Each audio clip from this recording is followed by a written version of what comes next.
अस्सलाम वालेकुम YouTube family. उम्मीद करती हूँ आप सब खैरियत से होंगे। मैं भी अल्हम्दुलिल्लाह ठीक हूँ। तो मेरी पिछली वीडियो में आप लोगों ने इतना ज़्यादा प्यार दिखाया, मुझे बहुत ज़्यादा खुशी हुई। और इस वीडियो में मैं आपको अपनी कैंसर जर्नी के बारे में बताना चाहती हूँ। तो स्टार्ट करते हैं। मैं 11 मंथ्स की थी। मैं आपको जैसे कि पिछली वीडियो में बता चुकी हूँ। उसके जब मैं 11 मंथ की हुई, मुझे वैसे कैंसर ना बाय बर्थ था, लेकिन वो किसी वजह से पता नहीं चला और डॉक्टर्स ने अच्छा चेकअप भी नहीं किया, जिसकी वजह से मैं 11 मंथ की हुई तब मुझे पता चला, जब मेरी बिल्कुल आइज़ ज़ाया हो चुकी थी और जो मेरा कैंसर है वो आगे तक फैल चुका था, मेरी दूसरी आइज़ में ट्रांसफ़र हो चुका था। जैसा मैंने आपको बताया, मेरी इस आइज़ में भी अभी 3 ट्यूमर हैं। उसके बाद जब हमारे घर वालों को पता चला तो डॉक्टर्स ने फ़ौरन कहा कि वो मेरी आइज़ निकाल दें, क्योंकि जो मेरा आइज़ थी वो तो बिल्कुल ब्लाइंड हो चुकी थी, उससे नज़र आना बंद हो गया था। और जो मेरी दूसरी आइज़ थी उसमें भी 3 से 4 ट्यूमर जा चुके थे, मतलब उसमें भी कैंसर फैलना शुरू हो चुका था। तो फ़ौरन से फ़ौरन मेरे घर वालों ने, मेरे मामा बाबा ने मेरी आइज़ निकलवा दी, जिसके लिए हमारा किसी ने साथ नहीं दिया था।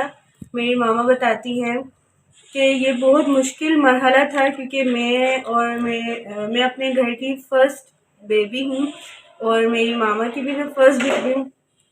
तो मेरी मामा कहती हैं मेरे ऊपर वो गुज़री जो मैं कभी एक्सप्लेन नहीं कर सकती किसी के सामने। जब मेरी मामा मुझसे इस बारे में बात करती हैं तो मेरी आँखों से आँसू इस तरह बहने लग जाते हैं कि मैं आप लोग को नहीं बता सकती।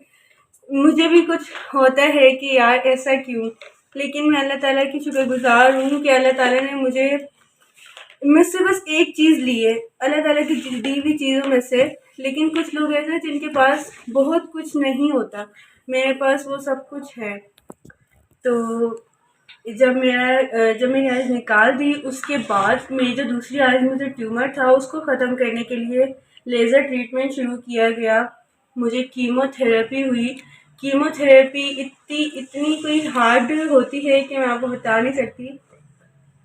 जो ड्रिप, अगर हम किसी को ड्रिप लगाते हैं, जिस तरह ड्रिप के अंदर से एक एक कतरा जाता है ना, वो तो बंदा बर्दाश्त कर लेता है। लेकिन कीमो इस तरह की होती है जिस तरह बंदा जो होता है ना, ऐसा लगता है उसके अंदर ना पॉइजन का कतरा उसके जिस्म में गिराया जा रहा है एक एक करके। तो वो बहुत ज़्यादा बुरा होता है, उसको बंदा बर्दाश्त नहीं कर सकता।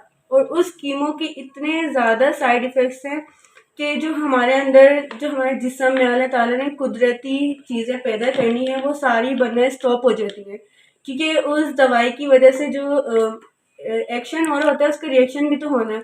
इस वजह से जो हमारी बॉडी में पोटेशियम, कैल्शियम, आयरन वगैरह ऐसी चीज़ें बन रही होती है, उनकी ग्रोथ जो होती है वो कुछ डेज़ के लिए स्टॉप हो जाती है, वो बिल्कुल बनना बंद हो जाती है। उस कीमो की वजह से फिर आपको ब्लड भी लगाना पड़ता है। वो आयरन, कैल्शियम, मैग्नीशियम, पोटेशियम, ये सारी चीज़ें आपको फिर ऊपर से ड्रिप के ज़रिए लगाई जाती हैं।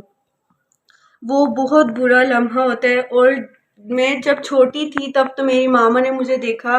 मेरी मामा बताती हैं कि आपको रात 12 बजे से जब आपको कीमो लगनी होती थी या आपका इसका चेकअप होना होता था तो भूखा रखा जाता था। और बोलती हैं कि आप बहुत ज़्यादा छोटी थी, जिसकी वजह से आप रोती भी थी बहुत ज़्यादा, क्योंकि एक आप बात सोचें कि 11 मंथ्स का बेबी वो अपनी भूख कैसे बर्दाश्त कर सकता है। या तो अगर किसी को, बड़े बच्चे को भी रोज़ा रखने के लिए कहा जाए तो वो कहता है हम भूख कैसे बर्दाश्त करेंगे। तो मैं फिर 11 मंथ्स की थी और मैंने तो सिर्फ फीड करना था। फिर भी मामा कहती हैं मैं बहुत मुश्किलों से आपको लेकर इधर उधर टहला कर, बातों में लगा कर इस तरह करती थी जब तक आपकी कीमो नहीं लगती थी। और जब वो कीमो लग जाती थी उसके बाद इतनी ज़्यादा, किसी को डॉक्टर्स कहते हैं कि किसी को आप कह लें कि डायरिया हो जाता है, या किसी को वॉमिटिंग्स हो जाती हैं, या किसी को तो मुझे वॉमिटिंग्स होती थी। जिस तरह मैंने आपको बताया किसी को हाई फीवर होता था, लेकिन मुझे वॉमिटिंग्स होती थी और वो इतनी ज़्यादा होती थी कि ऐसा लगता था लास्ट में ना ब्लड आने लग गया है, इतनी ज़्यादा होती थी, वो रुकती नहीं थी। उसके 3 दिन तक मेरी कीमोथेरेपी के बाद मुझे वॉमिटिंग्स होती थी।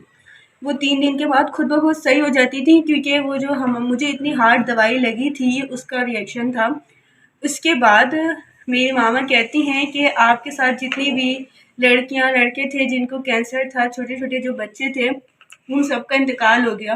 बोलिए एकदम से ना मैं मुझे भी ऐसा लगा कि मैं अपनी हिम्मत हार चुकी हूँ, आप भी मेरे से जुदा होने वाली हो। तो लेकिन अल्लाह का शुक्र है, मामा कहती हैं ऐसा नहीं हुआ, आपने बर्दाश्त कर ली, क्योंकि कीमो जो है ना बहुत हार्ड दवाई है, वो हर कोई बर्दाश्त नहीं कर पाता, चाहे बड़ा हो चाहे छोटा हो। उसकी भी स्टेजेस होती हैं, जैसे फर्स्ट सेकंड थर्ड। कोई फर्स्ट में सर्वाइव नहीं कर पाता, कोई सेकंड में और कोई थर्ड में। लेकिन मैंने अपनी ज़िंदगी का ये इम्तिहान भी पास किया इतनी छोटी सी उम्र में। उसके बाद जो जब मैं बड़ी होने लगी, तब पहले तो मैं छोटी थी जब मुझे कीमो लगी, तो मेरे बाल वगैरह कीमो से आप लोग को पता है झड़ जाते हैं। मेरी आईब्रोज़, मेरी आईलिश, अभी भी आप लोग देख रहे होंगे मेरी आईलिश, मेरी आईब्रोज़ बहुत ज़्यादा कम है। तो जब मैं बड़ी होने लगी तो उस तब भी मुझे कीमो लगती थी, तब मुझे फ़ील होने लगा, मैंने अपने ना भूख बर्दाश्त करी, क्योंकि अगर मैं अपने चेकअप से पहले जो खाना था वो खा लेती तो मेरे ना चेकअप ख़राब हो जाना था। इसकी वजह से मेरे अंदर खुद भी था कि यार देखो मैं भूख बर्दाश्त कर लूँ, मैं किसी से छुप कर खाना नहीं खाऊं। एक मेरा दिल कहता था कुछ नहीं होता, थोड़ा सा पानी पी लेते हैं छुप के। अगर हम रोज़ा रखते हैं तो हमारा रोज़ा एक मखसूस टाइम के लिए होता है, कि अगर हमने आज सुबह रखा तो शाम। ये देखें, ये मेरी आँख है जो मैं पत्थर की लगाती हूँ, ये बिल्कुल भी रियल नहीं है, आप लोग देख सकते हैं।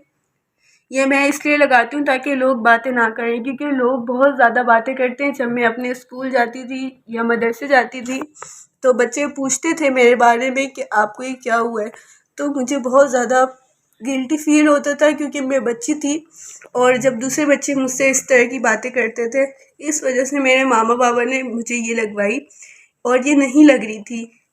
इसके लिए भी हमने बहुत ज़्यादा मेहनत करी है, और ये अभी 30,000 की है जो मेरे मामा बाबा ने लगवाई।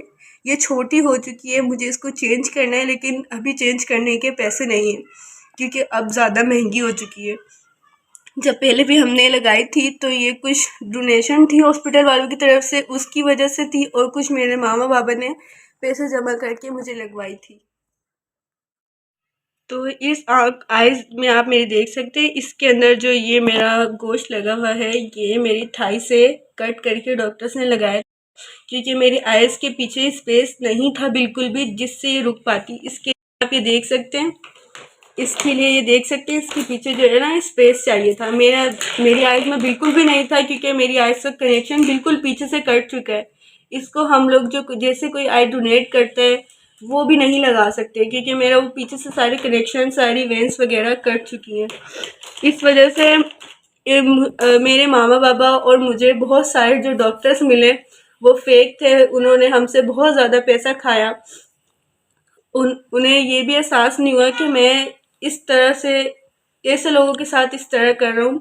लेकिन अल्लाह उनको हिदायत दे, मैं कुछ नहीं कहना चाहूँगी, क्योंकि उन्होंने मुझे जितने भी आइज़ लगाई, हमने बहुत सारी आइज़ बाई करी थी, 3 से 4, तो उनके भी हमने अच्छे खासे पैसे भरे। उसके बाद जब वो आइज़ लगाती थी तो वो आइज़ ना 2 से 3 मिनट बाद गिर जाती थी, लेकिन ये आइज़ आपके सामने में लगा के बैठी हूँ, ये नहीं गिरती। लेकिन जो ये इस वजह से नहीं गिरती क्योंकि इसका पीछे पूरा प्रॉपर हम लोग ने ट्रीटमेंट करवाया है, गोश्त वगैरह लगवाया है। ये तो जब मेरा ये वाला ट्रीटमेंट था तो मेरी मामा बहुत ज़्यादा रो रही थी। मेरे बाबा ने ना मुझे बताया था ना मेरी मामा को बताया था, क्योंकि मैं बहुत ज़्यादा रोती थी कि जब मुझसे कोई बोलता था कि आपकी आइज़ कहाँ गई है, आपको क्या हुआ है। लोग तो अपनी अपनी जगह सही पूछते थे, लेकिन मुझे बहुत ज़्यादा दुख होता था कि मेरे साथ ऐसा क्यों है। जब मैं छोटी थी मैं अपनी मामा को बोलती थी कि मामा ये मुझे क्या हुआ है, और अब मैं अल्हम्दुलिल्लाह बड़ी हो चुकी हूँ और अब मुझे अपने बारे में सब कुछ पता है कि मैंने क्या क्या सहा है और मेरे साथ क्या क्या हुआ है। लेकिन मैं इतनी ज़्यादा नसीब हूँ कि मैं इतनी बीमारी से लड़कर इतने सारे मेरे साथ मामलात हुए, मैं उन सब से गुजर कर आज आपके सामने बैठी हूँ। क्योंकि जब मेरे साथ ये सब हुआ मैं 1 साल की भी नहीं थी और आज मैं 17 साल की हो चुकी हूँ। मैंने 16 साल गुजार दिए हैं इस बीमारी में और अभी भी मुझे ट्यूमर है। मेरी जो ये आइज़ है इसके अंदर 3 ट्यूमर है और इसका इलाज अभी भी चल रहा है। मैं हर 2 महीने बाद अपना हॉस्पिटल जाती हूँ और डॉक्टर मेरा इसका ट्रीटमेंट करते हैं, क्योंकि मेरी जो आइज़ में जो ट्यूमर है वो अभी फ़िलहाल डेड है। वो अपनी जगह पर हैं लेकिन वो डेड है, तो डॉक्टर्स को ये डर लगा रहता है अल्लाह ना करे वो एक्टिव हो जाए। तो इस वजह से वो मेरा चेकअप करते हैं, हर 2 महीने बाद मुझे जाना पड़ता है और मैंने अपनी पढ़ाई भी कंटिन्यू रखी है। बस मुझे आपके सपोर्ट की ज़रूरत है। आप लोग मुझे सपोर्ट करें ताकि मैं अपने पैरों पे खड़ी हो सकूं, मैं कुछ बन सकूं। और आप लोग प्लीज़ मेरे लिए दुआ किया करें।